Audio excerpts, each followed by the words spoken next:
I want to welcome you and thank you for joining us for this 3 plus 2 programs. This is an evening session that might repeat some of what we did earlier in the week for last week when we did the in-person sessions. But thank you for joining me again. Maybe there's a little bit of information that we might be presenting here with a different set of questions that you guys are bringing out to me. So be sure to jot those down, put them in the chat, but just realize I may not be able to answer them until I get a pause and can read through these.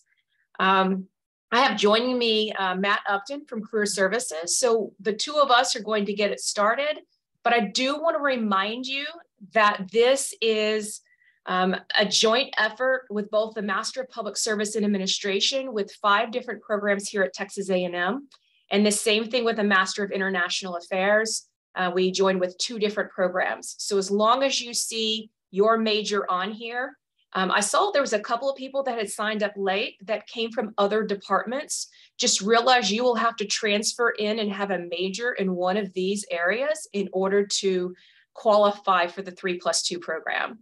I will also mention that out of the Master of Public Service, we'll see a lot more from poli-sci than others. Same thing with international affairs. The majority of them are coming from international studies. We'd love to have more from other departments. It's just seems to be year in and year out. Maybe those advisors are getting more information out to their students or preparing them with the right kinds of classes in order to qualify. But we are working with all 6 of these departments, and notice that economics you can choose either one. So Master of Public Service or International Affairs. So presenting today, I'm Catherine Meyer. I'm Director of Admissions and Recruitment. I've been going on about 20 years here now. And Matt Upton is right behind me. So between the two of us, we have a lot of institutional knowledge. We've been working with students from the get-go with this program having started. I usually list our political science and international studies and sociology, whatever students are joining us, but unfortunately there's another event going on right now and I didn't get that list of students. So my GA, Stockton, is working on gathering a couple of students. We'll see what we have towards the end when they join us, but for sure we'll have Stockton talking about life as a student and we'll just go from there and kind of wing it as needed. But the agenda that we're doing is covering just the basics of what is the Bush School, which this even looks different this year than it did last year. The career and employment options, so Matt's going to start right from the beginning just to make sure that you're in the right place and you're hearing the kinds of jobs and sectors that are of interest to you. I will start covering some of the school and student resources, as will Matt. I'll cover the curriculum, the tracks you have available, what those concentrations look like in those 2 departments. We'll give some undergrad advising reminders. I'll cover the admissions process, the timeline, and then we'll pass this on to some students who hopefully can join us and they can answer your questions about that transition from undergrad to grad and maybe what those experiences have been like in taking courses, homework, the time expectations, all of that. So be sure to set those questions aside and when they join us for this. So the first slide here is what is the Bush School of Government? So understand now, last year this was a graduate school only, now it includes undergrad. So we now house both political science undergrad students and their PhD program, as well as the international studies program. So that is in addition to our graduate programs in international affairs and public service and administration. So we opened our doors in 1997. We have roughly 2,500 alumni that we use to help network. Matt's been here from the beginning. And so when he talks in a few minutes, one of his favorite parts is being able to maybe connect these younger students who are in the program who may need some information about a particular sector, a particular career field, and he can make those connections with our alumni and have you have a chance to talk to them and ask questions. And you can do the same thing with the current students who might have transitioned from a career in some field and are now coming back to go in a different direction, or maybe gain some additional experience and have a trajectory that might be a little faster and move further in their career. Here in College Station, we have 5 different degrees. I'll show that on the next slide. And there is 1 executive online degree as well. And then there are 6 graduate certificates that can be taken either online or on campus. And there are now 2 DC degrees that, let's say that you don't pursue the 3+2, or you get it and then you decide to take a different kind of degree while you're in the DC area. And in that case, you've got 2 options and or a certificate that you can take at their location. So having said that, this is just a quick prepare for a career in, and they've got some things about nonprofits, federal government, state and local government contracting. Matt's going to go over those in a few minutes. So I'm going to move on of just presenting what our degrees look like. So here in College Station, we have a Master of Public Service Administration, a Master of International Affairs.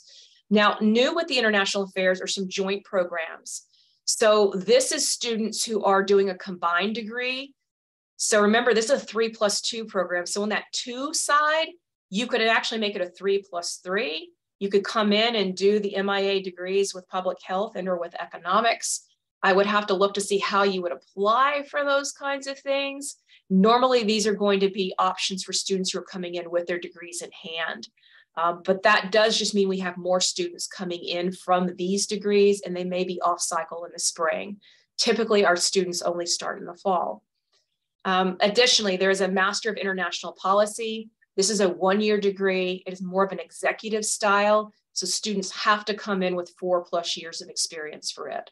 So their difference is that they do run fall, spring, and summer. So sometimes you'll see some new people pop up in your classes who are starting through this program.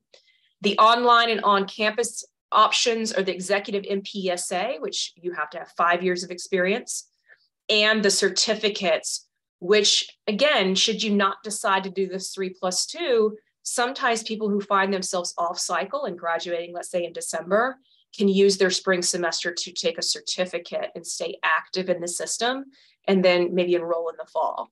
So there's a number of those options available. They take 4 to 5 classes to earn those certificates. And even as a senior here at A&M, you could qualify to take courses in that. Now, as far as the DC location goes, we have a Master of International Policy, same idea. It's a 1-year program, unless those students are slowing it down because they're doing these classes at night there.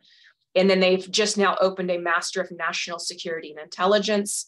It is 2 to 3 years to do it, because again, these people are working during the day and taking classes in the evening. And they just started the Certificate in Advanced International Affairs at that location.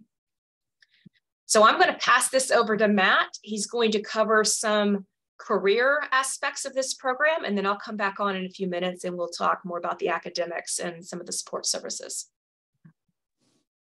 Thanks, Catherine. I'm sure it's got to be weird to be on a webinar and for someone to keep referring to someone that you can't see, but I really am here. As Catherine said, my name is Matt Upton. I've been with the Bush School for 19 years, and I started in career services and continue to function in that area. We've also got a couple of other staff members who provide career services for you, and we'll talk about that here in just a few minutes. But most people are interested in graduate school because of the opportunity to advance their career. So I hope that's why you're here today. Want to share with you just an idea of where you could go if you were to get a master's degree in either public service and administration or international affairs. The reality is that you can do anything. If you look at the federal government, if you look at state and local government, they hire people who do all of the things listed here. If you're a communications guru, maybe you do social media for your student organization, your fraternity, your sorority, and you want to continue doing that kind of stuff, you can do that in the public sector. If you are looking at the business and social entrepreneurship, you want to go out and create organizations that do that, or work in the business sector and do that, you can work in that area. Conflict resolution and development, international services. If you're interested in education, energy and the environment, any kinds of things that you are seeing here listed, you can go into those career fields. If you look at the federal government, if you look at state and local government, they hire people with bachelor's degrees, with master's degrees, with PhDs, with medical degrees. They hire people that don't have degrees. So there are really a lot of great opportunities for you if you want to work in that government space. And then the same thing in the nonprofit space. Nonprofit and international development is an area that continues to grow in interest amongst students, especially this generation that's in college right now. And so you can do almost anything that you want to do in the public sector space. So just keep that in mind as you think about what your options are. Catherine, if you want to go to the next slide for me. So this just gives you an idea of the types of employers that our graduates have gone to work for.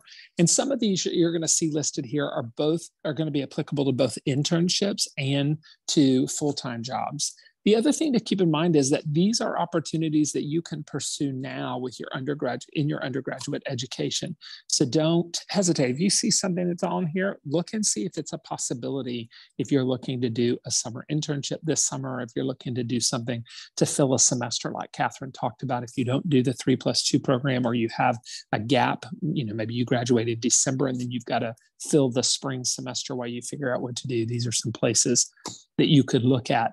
The CIA, Defense Intelligence Agency, FBI, Naval Criminal Investigative Services, USAID, obviously international development work, any of the US departments that you see listed here, Commerce, Defense, Justice, State, Government Accountability Office, state and local government. There is a huge push in state and local government right now to hire young professionals because people are retiring all the time. The same thing in the federal government.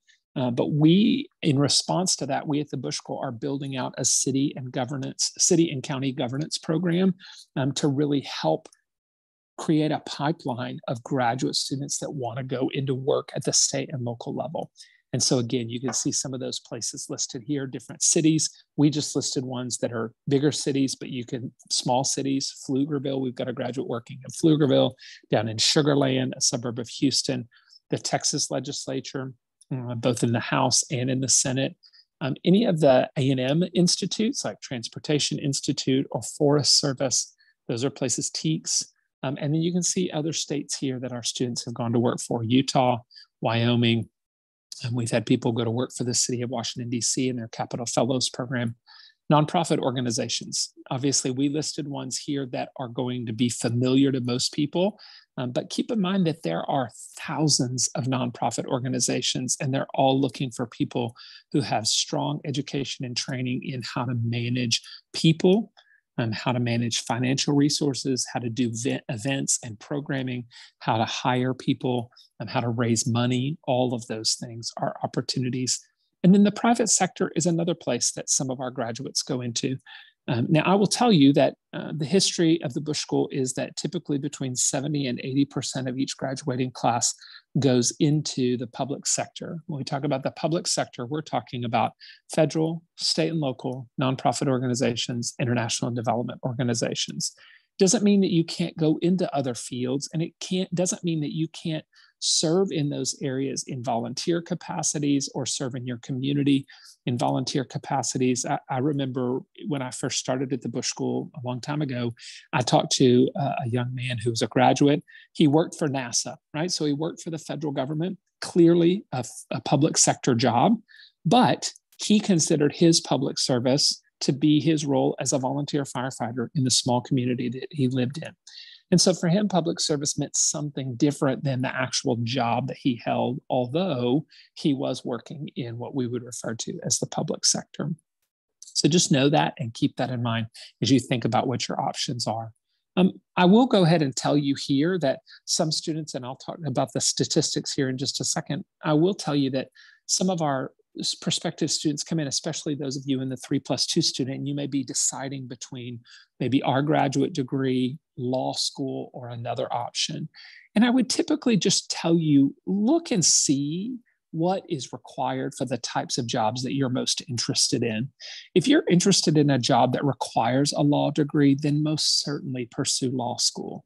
But please don't walk away thinking that you have to get a law degree and a graduate degree in public administration or international affairs to work in the federal government or to work in state and local government.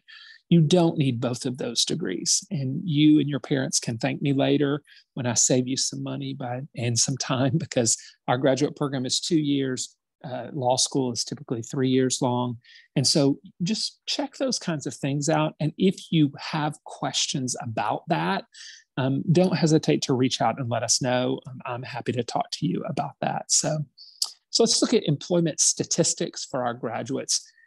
What you can see here is that we have employment statistics. We've got employment statistics back to the beginning of the school. But in the public administration program, the three primary areas that our graduates go into are work at the state and local level, nonprofit organizations or non-governmental organizations, federal government, and then add to that federal government number the government contractor number, because those are typically federal government contractors. In international affairs, the breakdown is a little bit different. We tend to have in international affairs a much larger number who go into the federal government and government contractors, and fewer who go into the state and local or nonprofit organization space. We see a little bit of fluctuation in that. Keep in mind, 2020 and 2021 were COVID years, so employment looked a little bit different.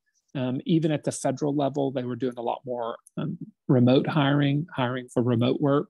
And so those are all things to keep in mind. But again, if you have questions about opportunities, what does that look like? Let us know. We are very fortunate. We do our employment statistics and post those typically around January of each year from the previous class that graduated in May. And typically our response rate is between 80 and 90%. And typically our employment rates each year are between 85 and 96 or 95% employed within 6 months of graduating. And when we talk about employed, we mean employed in a related field or in a field of their choice. So we're not talking about they got out of graduate school and then they went to work in the retail or service industry. We're talking about people who went into a career field that they chose to go into.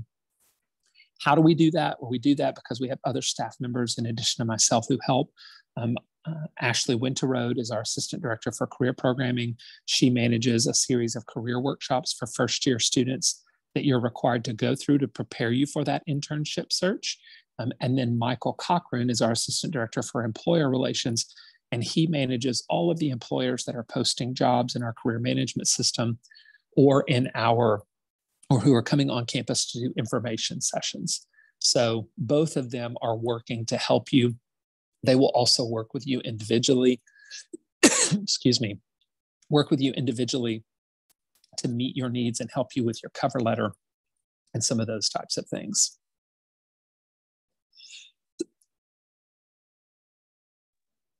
Sorry about that. So we work with you individually. And as Catherine mentioned, when you come through our operation, we like to be able to connect you with a current student who maybe just did an internship in the area that you're interested in, or with a former student who's working in the field that you're interested in working in. So know that we want to help you make those connections. You guys are all Aggies, so you know about the Aggie Network. The Bush School Network is really strong as well. And so we're going to help you connect with either a Bush School graduate, or we're going to help you connect in the larger A&M Aggie Network. And so there are plenty of people who want to help you be successful. Okay, Catherine.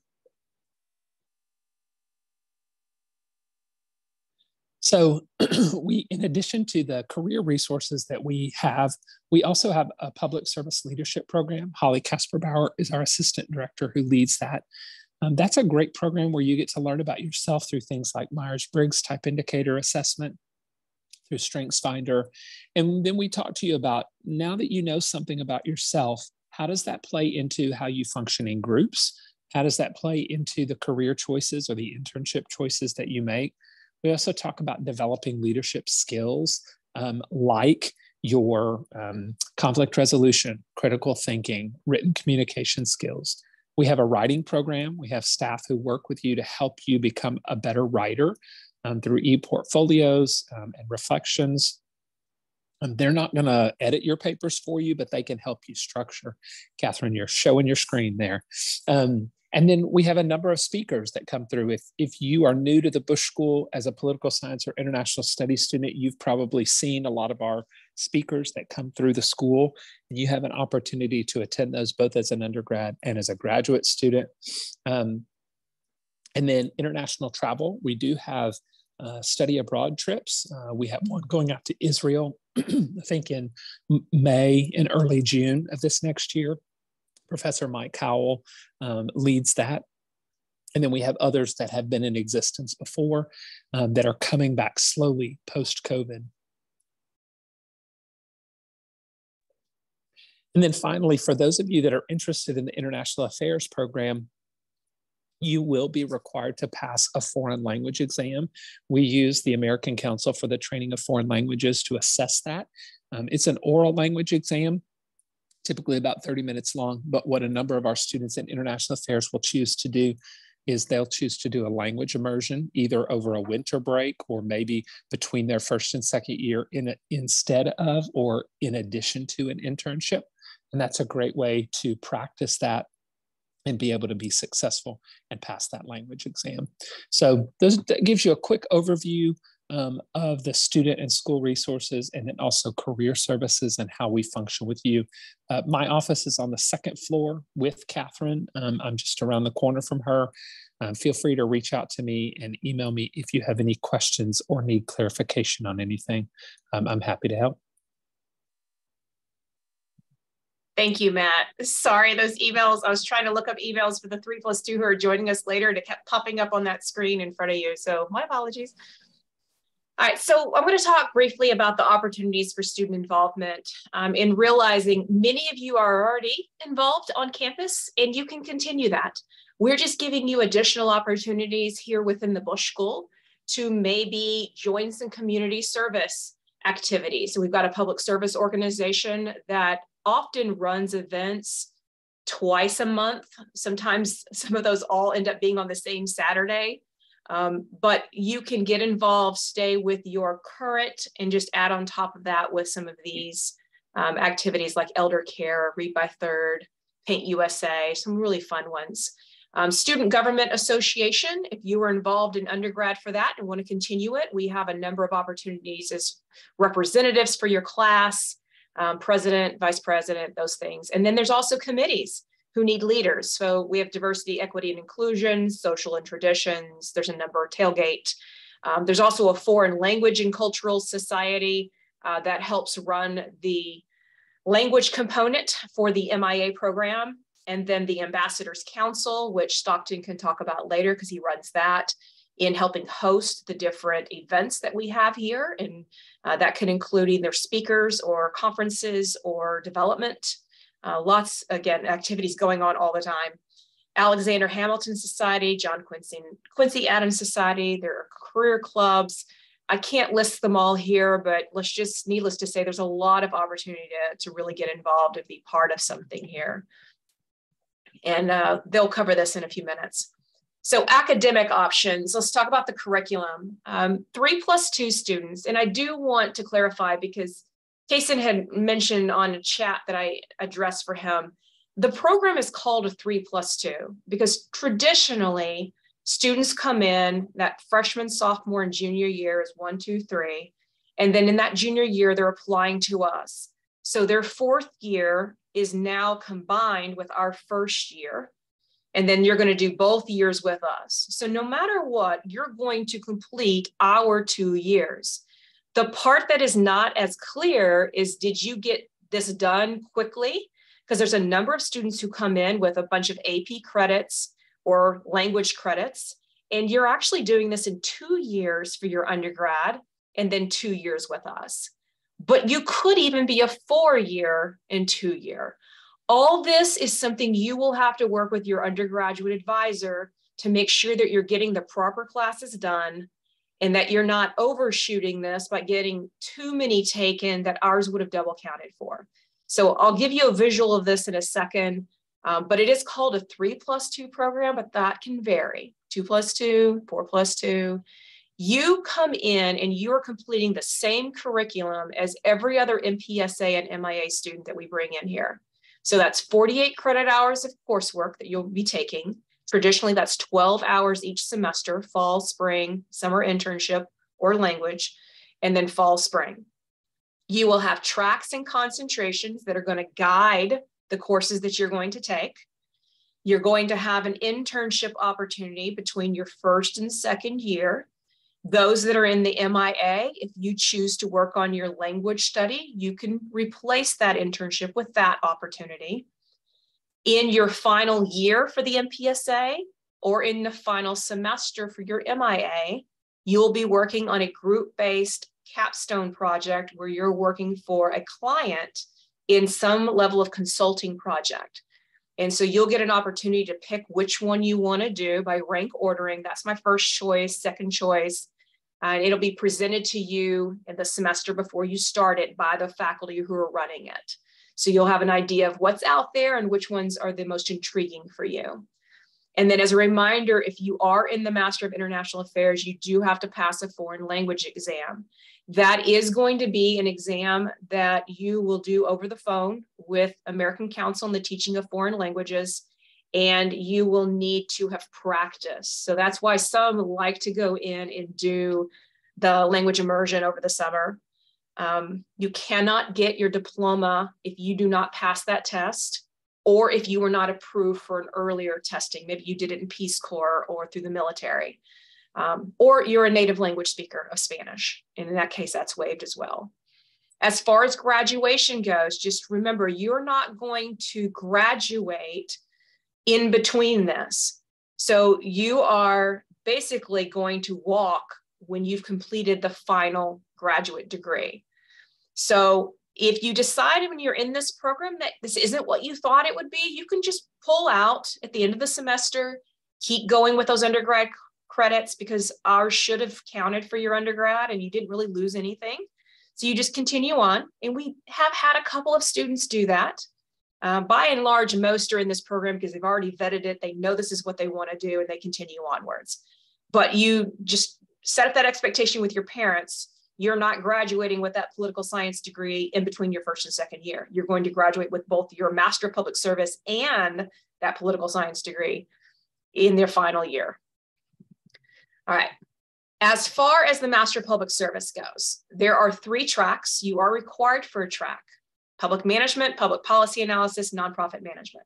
We are going to ask for you to declare which one you think you're interested in at the time that you apply, but you are not held to that because you don't start taking those track classes until your spring semester. So you've got time in the fall to change your mind, because there are a couple of these classes that are being offered through your core courses that you're going to get more information about each of these tracks. And you may go, I didn't know I was really interested in public policy, but I do. I like what I'm hearing about that. So I'm switching from public management to public policy. And that's okay to do. The concentrations, they're listed here. Those are elective for you in the MPSA. You can choose to do that if you want. Some have even designed their own. Maybe they decided to do agricultural policy or transportation issues, or I want to work with pre-K education issues. There's all kinds of ways that you can mix and match not only the Bushel courses, but courses elsewhere at Texas A&M through the different departments: urban planning, public health. There's just so many options out there. So those are chosen, or they're listed here for you to choose from if you want to do that. What's different on the MIA side, that Master of International Affairs, you guys are required not only for a track, which you're pretty much locked into, because it does make a difference right from the get-go when you get here, which courses you're taking as core courses in national security or IDEP. And so you guys will need to pick that and kind of stay with it. There's a little room for wiggle for maybe a student or two, but we can deal with that individually if that comes up. But as far as concentrations go, you are required to do 2 concentrations of at least 3 courses. So let's say that you are coming in from international studies and you really want to do American diplomacy and a region area in China. And in that case, you'll need to choose at least 3 courses out of about 10 that might be listed under each of those headings, and then mix match those electives from the time that you're here. So there's a lot of room for putting these classes into your schedule where it fits for you. So as an example, on the MIA side, there's 16 classes for this MIA, 11 of them are electives. So you really are putting together what's of interest to you. So no 2 students have to look the same who might be studying something similar. As far as just some basics about this, you're tailoring your courses to your interest. Sometimes people are building on something they're already interested in. Some are saying, I already did international studies. What I'm missing are some of the gaps in the policy analysis and budgeting, and they're going to go the MPSA route to fill in some of those gaps. And that's fine to do that. This is here for your fulfillment. Where do you think it wants to take you? And sometimes it doesn't matter the name that you have on the degree as it does the types of classes that you're fulfilling, and then how you're tailoring that to your cover letters as you apply for jobs. So many times people in the MPSA and MIA are competing for the same kinds of jobs, just depending on what their emphasis area is. And again, you can take courses in other Texas A&M departments. You'll just get departmental or advisor approval for that. And you are assigned a faculty advisor who will work with you from the moment that you are here. Now, as far as our faculty, I've just given an example. We are a mix of both practitioners and academics. So these are, for instance, on the INTA, we have a former directorate of operations with CIA, a former administrator of USAID, an ambassador, an analyst from the RAND Corps. So you've got some from the private sector, UN development project manager. There's just all this variety of taking that, not only theory, but practice. What did someone do in these careers for years that they're now passing on to you? And that's one element that our students really love about the faculty, is that they are gaining that hands-on approach. Now, as far as the PSAA, that's the Public Service and Administration Department, they also have a number. I just kind of ran out of room, but they've got faculty from the nonprofit leadership, public and private organizations, Texas Education and School Finance, and many, many more.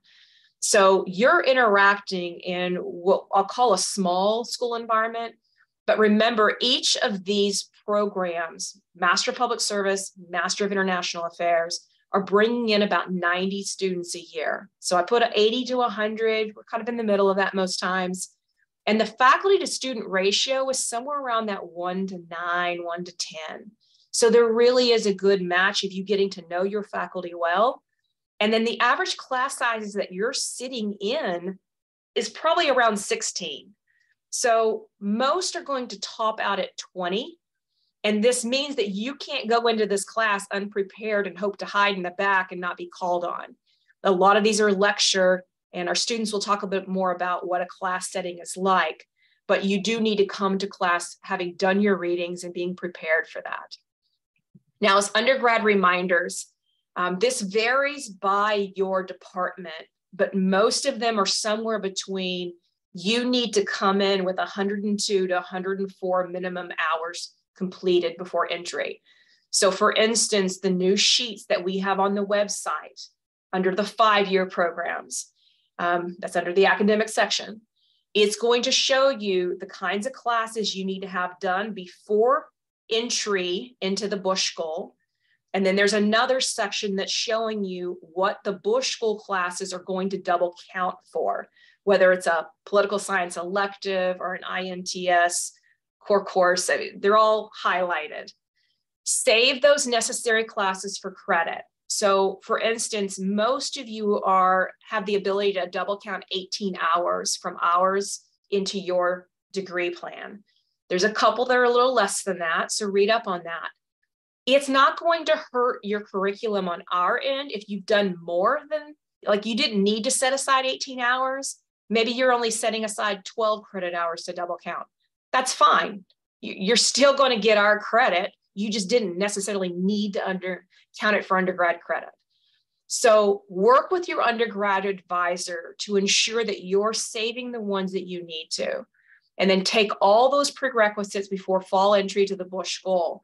Because remember, you do not have time once you enroll with us in the fall, and remember, we're a fall start only, to take this 3-hour intensive writing class that you had set aside and forgot about, and now you need to take it, because 12 credit hours at the graduate level is a full load. 9 hours is a typical load. We do more than that with 12.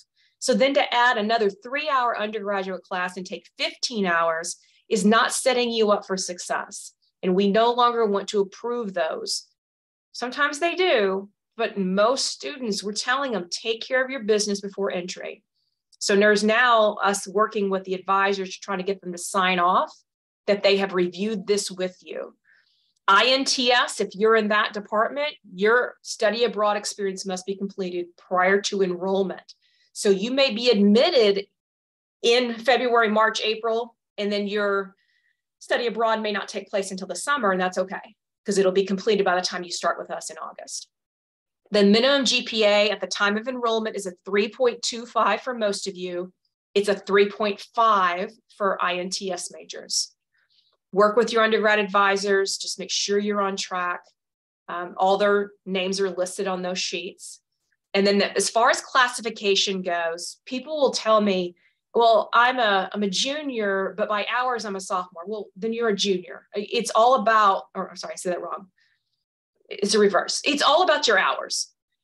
You come in with whatever you've gotten. So next slide will tell you when you're applying, but we're looking for students who are applying in their U3 year. So when you're in a junior, you should be applying because when you're an undergraduate fourth year, senior, you're taking our classes now with the Bush Goal. And you're going to change over to a graduate 7 master's student once you've gotten around that 120 hours, which is going to occur that summer before your fall semester start with us, your second year.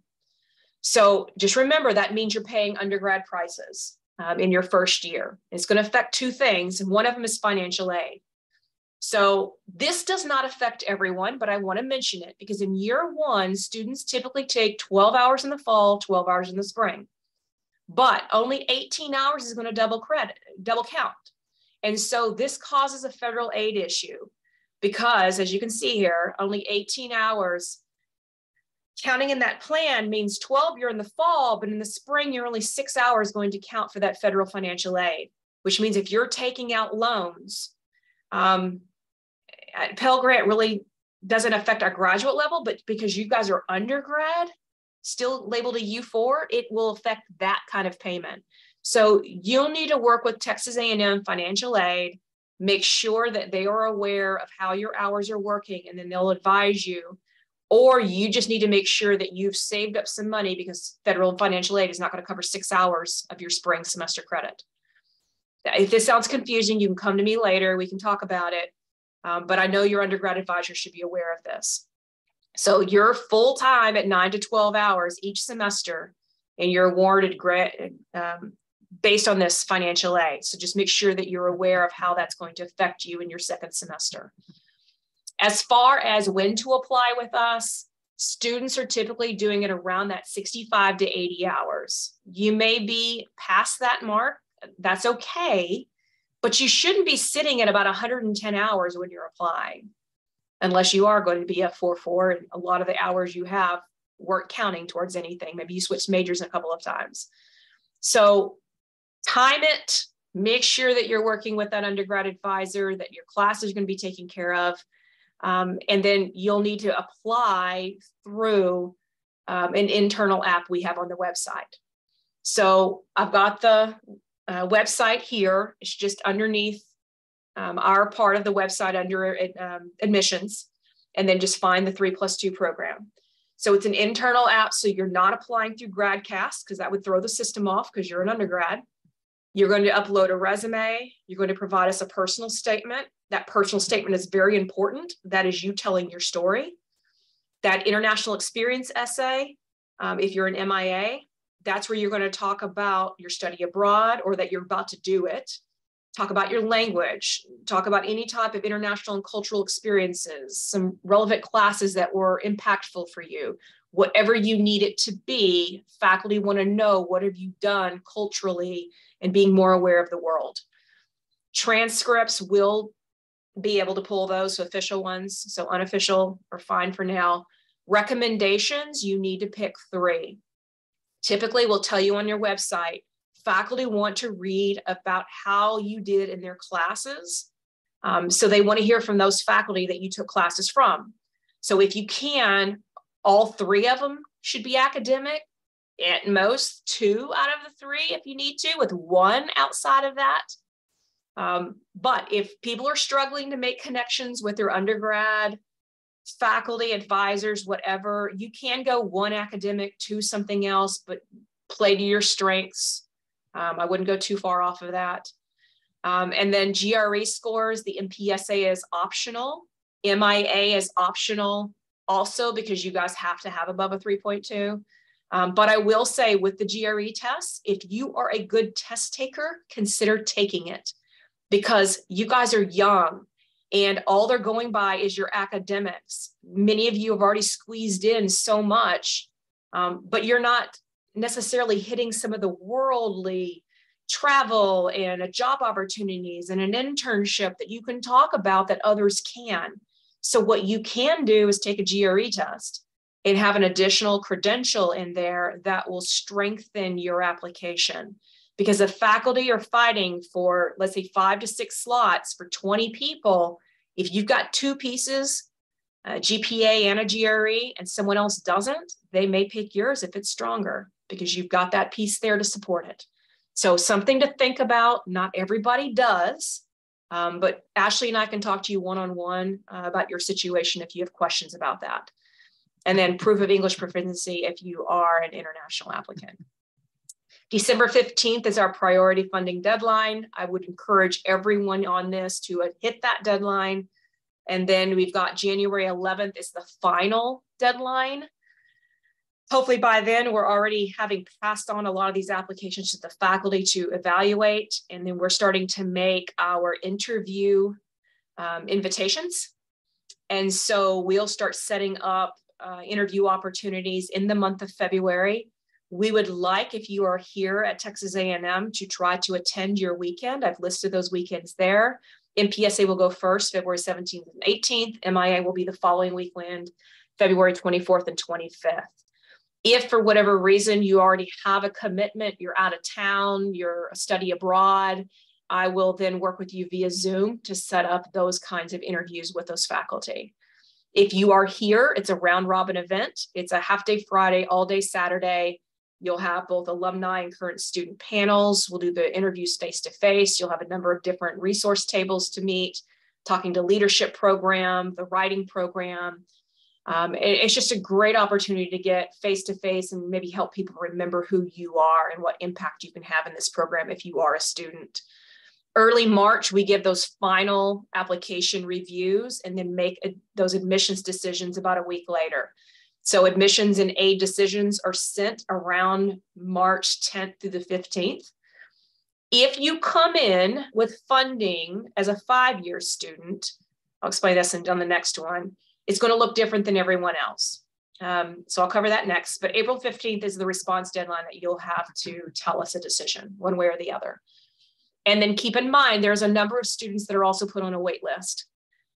We can't necessarily admit all the 5-year students, but we can put some on the wait list. So if others do drop, we know you're in town and can fill those slots, and it still is a win-win for both of us. So don't lose heart.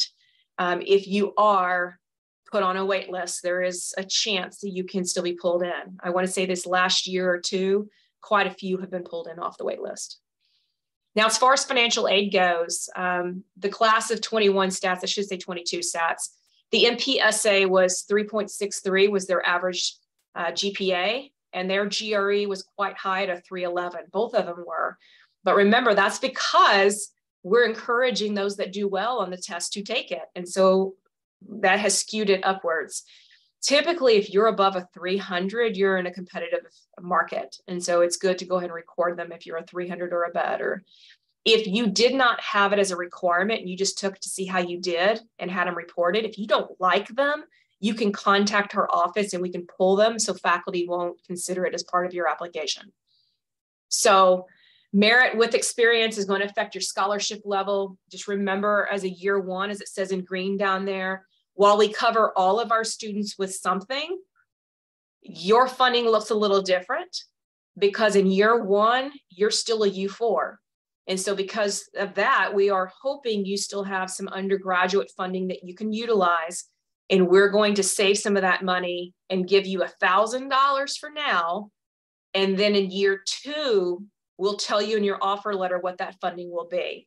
Now, a lot of our students through the 3+2 are either a 3,000 or 5,000 per year. So in your second year, but there are some who are getting higher than that. I have seen a few of those 3+2 get 10,000 or even maybe a 15,000. A little harder to get that amount, especially when we've got a lot of people who are applying with 3.6s and above. So if you're applying and you're at a 3.3 and that minimum was a 3.25, you're probably going to get closer to that 3,000, maybe a 5,000 mark. You're going to have to be in the upper echelons of that GPA to even be considered for that higher level funding. Now, in year 2, you're either going to get that amount of money, or you get the choice of, if you kept your grades up in year 1, to be a grad assistant. And in that case, you're applying and you can either work for staff or faculty. That GA position is worth about 20,000. So giving up a 3 or a 5,000 to work 20 hours and get a higher level funding, most people will do that. But they're just harder to get because there's only about a dozen or 15 of these GA positions available in year 2 per department.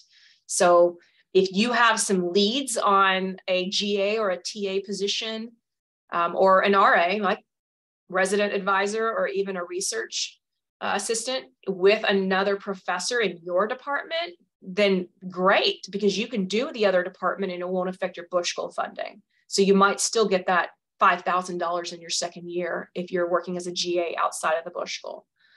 So we're running right now through costs about $13,500. And I believe Matt mentioned earlier that if you attend our workshops, you can qualify for internship funding if you get an unpaid one. So just know that that's an additional opportunity that a lot of our students really appreciate.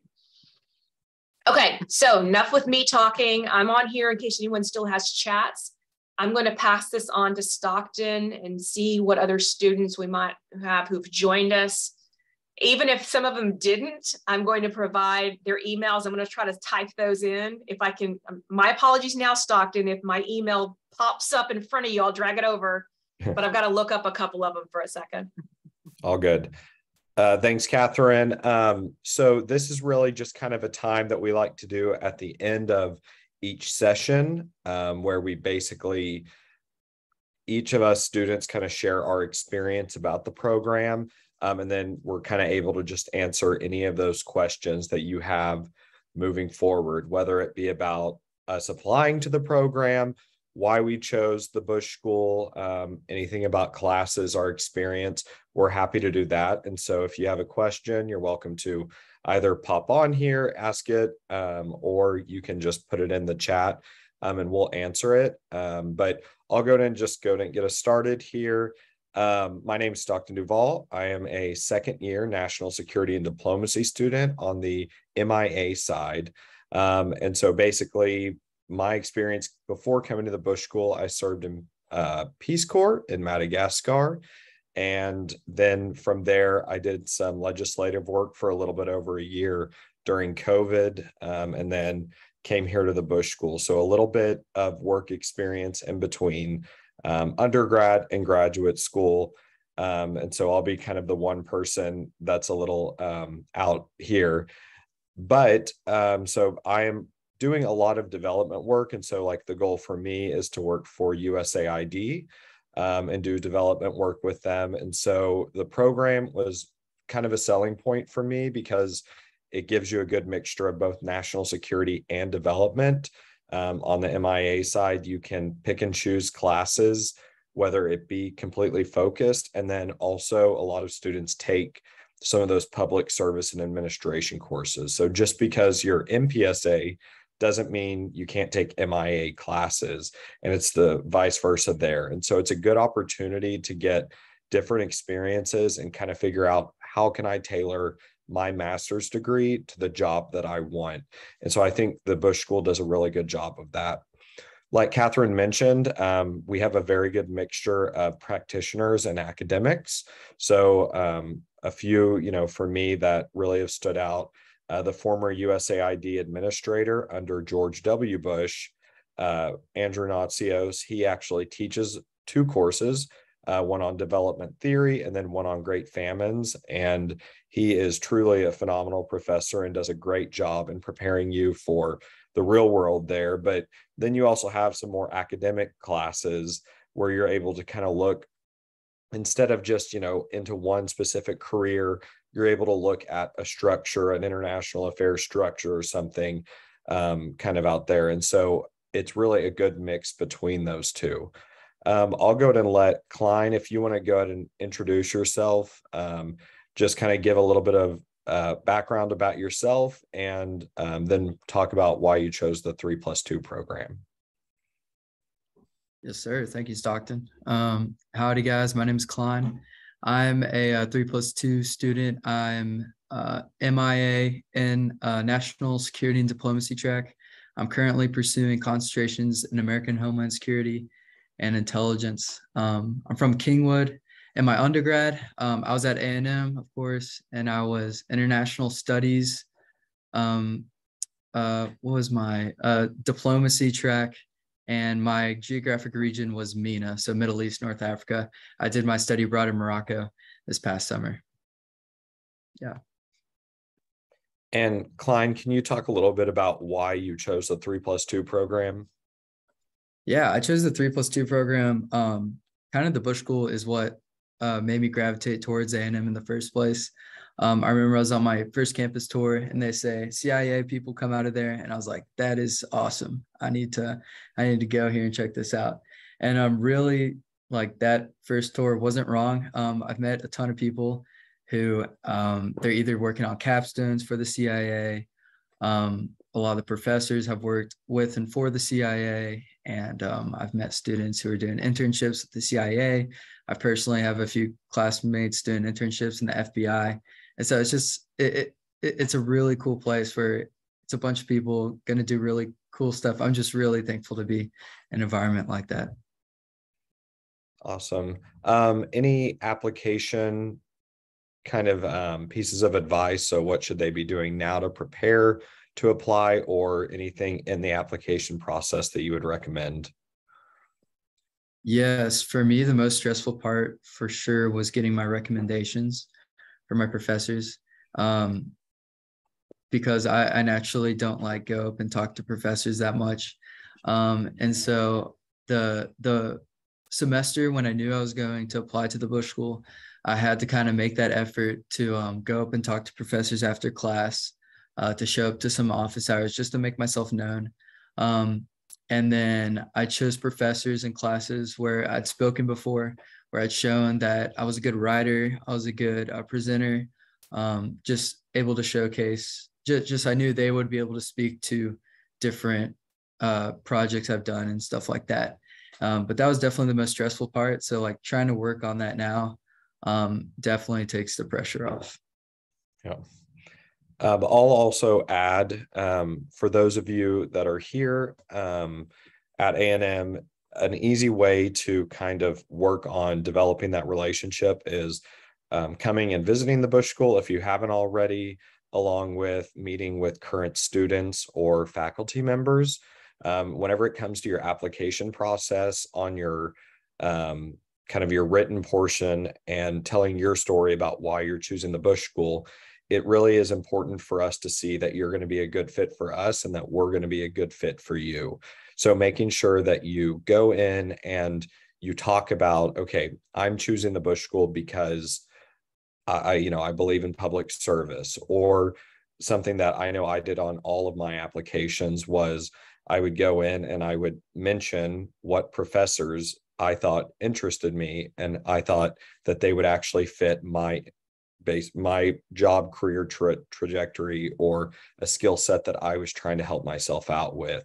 And so really making sure to do your digging and everything on the website, by coming to the Bush School. It's something that I'm able to help you out. If you email Bush School admissions, Catherine, Ashley, and I can help you get connected with a student that is sharing your interest or a faculty member that's in that area. And so little things like that can really help you out on your application. Klein, if you don't mind, also just talking a little bit about differences in your classes on, what was the big difference and shift from undergrad to grad classes? Yeah, that was huge for me. Is I didn't want to come to graduate school if it was going to be like undergrad again.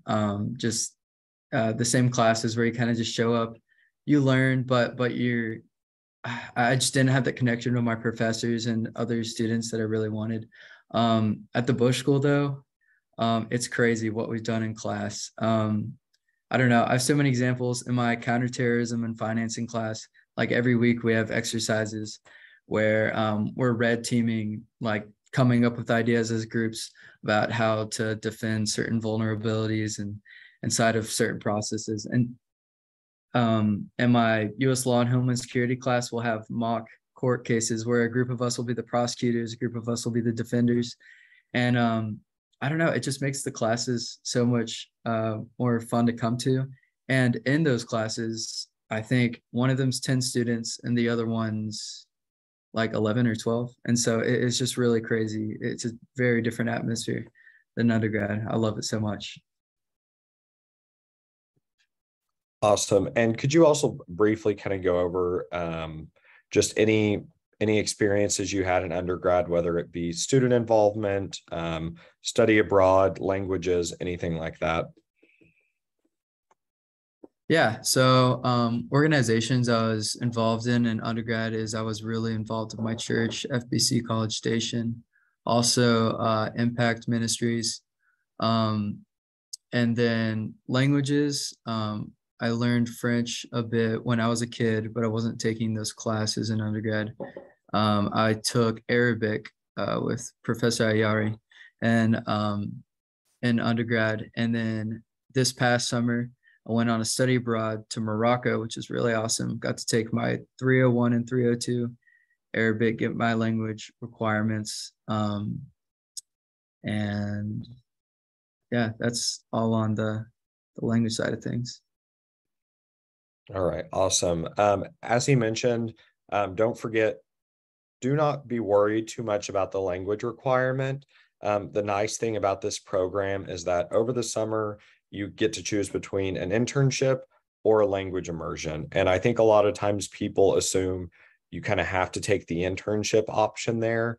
But for some people, a language is actually going to be more helpful to your career or something like that than an internship. And so hitting intermediate low is not going to be something that is going to be too extremely difficult, especially if you kind of commit your summer to it. And so for me, I actually already had my language requirement waived when I came in, but talking with some professors and practitioners, they kind of looked over my resume and said, well, we think you have enough experience here to apply for certain jobs, but you don't have the languages. And so that was something where I went ahead and took my summer and committed that to learning French and kind of increasing my fluency there, along with already having one other language under my belt, but it was a local language. So a little difficult there. Catherine, do you have any application tips? Yeah, the question had come in that asked, as a double majoring student, are admissions only focusing on the overall average GPA? So to clarify, we're only counting the Texas A&M cumulative GPA. That is the GPA that matters. So if you did come in with some classes out of Blinn or another community college, just remember they're transfer only. They don't count towards your GPA. So make sure you're maintaining that. But you do have some flexibility on your resume if you think it would be a benefit, because maybe that's a lot stronger than that cumulative, that you can highlight that with your cumulative GPA. Like cumulative, here it is, last 60 hours, here it is. And that way faculty will notice it. And you can also address some of the academic highlights in the interview process. There was also a question that asked, can you do a language immersion as an MPSA student? No, it is only available to the MIA because of their language requirement. But I will add on to that you guys will have Rosetta Stone access and you can attend the language group meetings if you would like to as an MPSA student. You just don't get the choice of it over the internship in that summer. And that's it.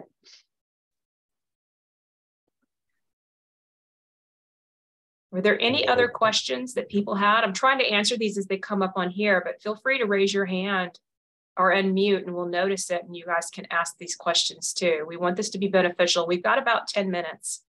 Somewhere between 6:40 and 6:45 is when I plan to wrap this up. Any other questions? Yes, I do have a question. Great. Can you hear me? Okay, so I was the student that asked for the double major. Right now, I'm not a TAMU student. I'm Houston State University, and I was looking in this program, and I do have a major in criminal justice and psychology, and I want to know, because my criminal justice major is higher than my psychology one, so that's why I was asking if there's a way I can highlight that GPA. Well, I just want to be clear on this too, right? That this 5-year program, you would have to transfer here to Texas A&M to do this type of 3+2 program.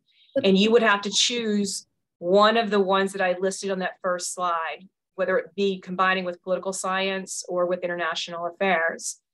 So at this point, it's really a moot point because you're going to have to come into Texas A&M with your degree in hand if you are staying at Sam Houston. Is that what you're planning on doing, or are you planning on transferring? I'm planning in finishing my degree here. Okay, so in this case, a lot of what I talked about today is not this, well, so a lot of it is the same, but some of the details about the 3+2. We take all kinds of majors. We take all kinds of GPAs. You're not going to have some of the restrictions that you're seeing. So what was your final question about the GPA between criminal justice and what was the other one? I'm also doing psychology. But psychology? I'm interested in MIA. So in that case, I mean, both of these are going to play a role, but your overall cumulative GPA is the one that's going to count the most, and how you highlight it after that is up to you on that resume. I would think criminal justice has a little bit more relevancy than the other, but that's going to be up to you, and we can have this discussion, later when you're ready to submit something, and you can ask me these questions directly via email. I just think at this point, you'll need to go strong in whatever you're doing and then look at coming to the program just as a regular GradCast application to your program. Yeah. Okay, perfect. Thank you, ma'am. No, you're welcome.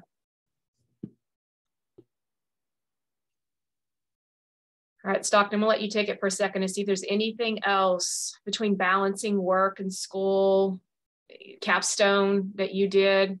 Yeah. Anything like that, or that you're doing, about to do? About to do, yeah. About to do. So I know that she talked a little bit about kind of time management and everything, but one nice thing about the program is if you can manage your time, most people here do work part-time jobs. So while it is an affordable program, they try to keep the costs down so that you don't go into a lot of debt, and you can hopefully get a lot of it covered through student loans and scholarships.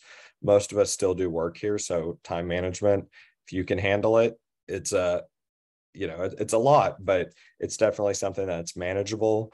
And then, as mentioned, we do capstones here instead of like a final thesis paper or something like that. We actually just do capstone projects. So each capstone group on both the MIA side and MPSA side has a client. So you'll be working with, sometimes it's a private company, sometimes it's a government contractor. Usually it's going to be a government agency. If it's on the essay side, usually that'll be more state or local. And if it's on the MIA side, it's going to be on usually the federal government level. And so, this year we have capstones working with Sandia Labs, the Department of Homeland Security. We have the State Department, USAID, plenty of other groups. And so it's definitely something that's a little different from most master's programs, but I will say it is it is a lot more helpful whenever it comes to getting jobs and saying, okay, this basically counts as that internship experience. Okay, I see a question there. What does the average classwork look like? I will say this depends on both sides. Klein, do you want to talk a little bit about average classwork, especially as a first year this year? Yeah, so again, I'm a first year IA student, and it really depends on your professor and on the classes you're taking. It depends on how many core classes you're taking, because sometimes the core classes are known for having a lot more work than the elective courses. So I'm taking global economy and quantitative methods this semester, which are the two other ones. American foreign policy and international theory are known for, like, you have to read hundreds of pages a week.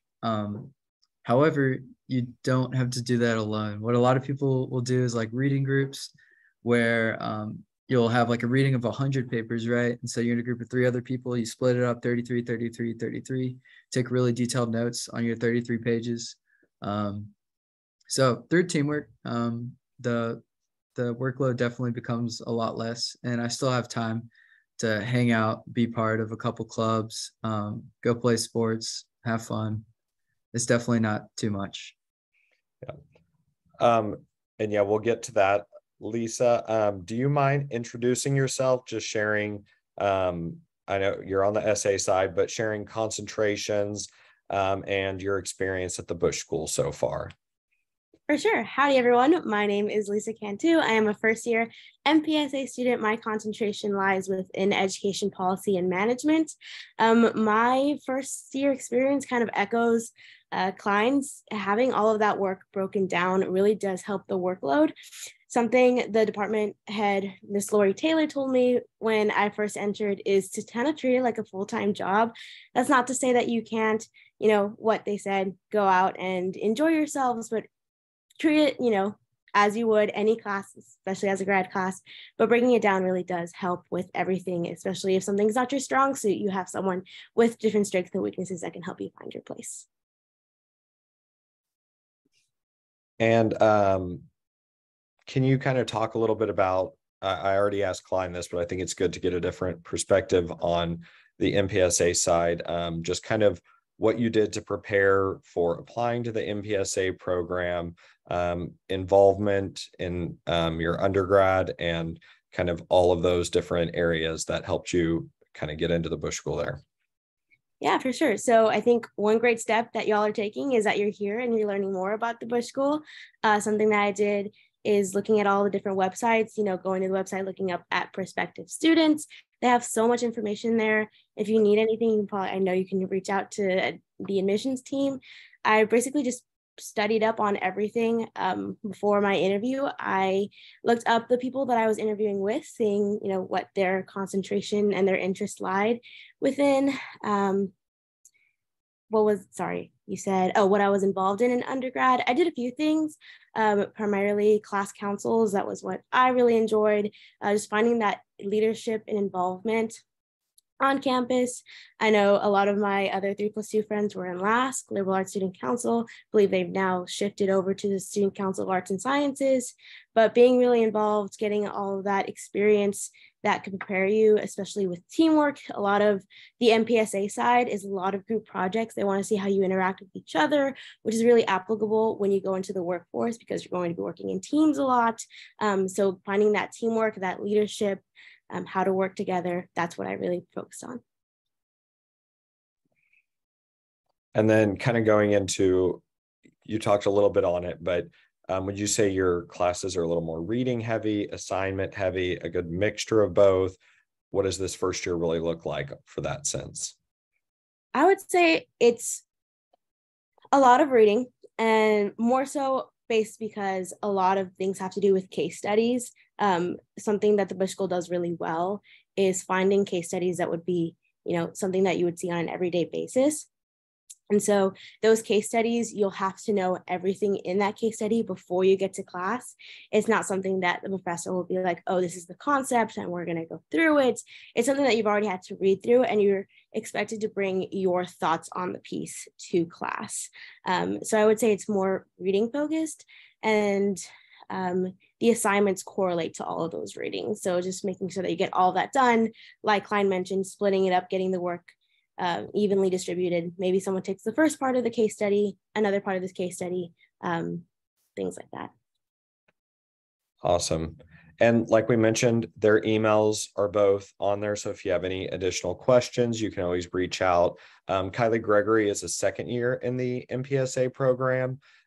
She wasn't able to join us tonight, but she has helped us at a few other events and is a great person to talk to on that too. Like I said, if you have a certain interest, you want to hear more about how your undergrad degree can translate to an MIA or MPSA degree, feel free to reach out to Bush School Admissions and we'll get you connected with a student that is closely aligned with what you're looking towards. And I can guarantee you we have one. So Catherine, I'll pass it back over to you. Thank you, Stockton. And thank you both, Klein and Lisa, for joining us. That was great help. I'm hoping that the prospects who are here will indeed reach out if they do have questions. And you guys, if you have certain elements when you're trying to apply that you've got questions for either Ashley or myself, we are here to help.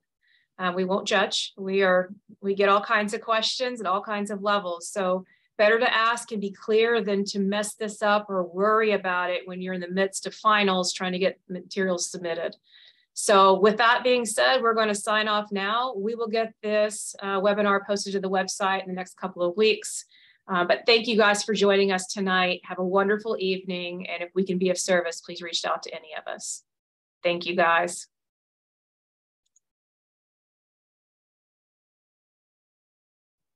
Thank you all. You're welcome.